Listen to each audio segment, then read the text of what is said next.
Bonjour, ici Pierre-Luc Lafrance de La France Communication. Bienvenue à cette première rencontre en 2017. Cette semaine, je vais vous parler des habitudes qui ont la vie dure. Les habitudes qui ont la vie dure, particulièrement en ce qui concerne la façon de communiquer, la façon de faire la publicité. Il y a bien des gens qui sont encore de la vieille école, de l'école des journaux, de la radio, de la télévision.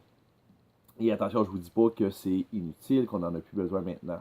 Ce que je vous dis, c'est qu'on ne peut pas communiquer de la même façon sur ces médias-là que sur les médias sociaux ou sur Internet en général. Il y a vraiment une approche qui est totalement différente.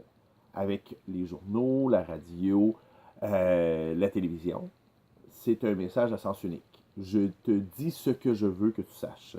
Je mets en valeur une promotion, un produit, un aspect de mon entreprise, une vente, mais il n'y a pas de rétroaction. Et en fait, je te dis ce que je juge utile.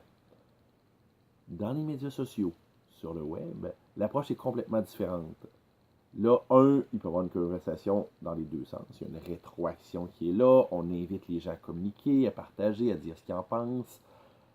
Et il y a aussi l'idée que je ne leur dis pas ce que je veux leur dire, mais je leur dis ce qu'ils ont besoin ou ce qu'ils veulent entendre, ce qui les intéresse dans mon domaine. Et ça change vraiment la dynamique de beaucoup.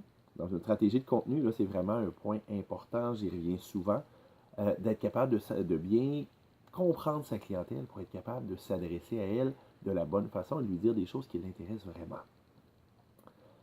Par contre, il y a des choses qui restent les mêmes. On m'a toujours dit que dans la publicité, c'était l'art de la répétition. Il faut qu'on voit plusieurs fois une publicité pour que ça nous rentre dans la tête. C'est la même chose sur le web, sur les médias sociaux. Il faut être actif, il faut être là souvent pour que les gens pensent à nous. C'est un peu comme si on laissait des cartes d'affaires un peu partout, dans l'espoir que quelqu'un s'enfarge dedans. C'est un peu ça l'idée. Donc, pour savoir comment laisser vos cartes d'affaires partout, comment s'assurer que les gens puissent s'enfarger dans votre entreprise, je vous invite à faire appel à moi, La France Communication.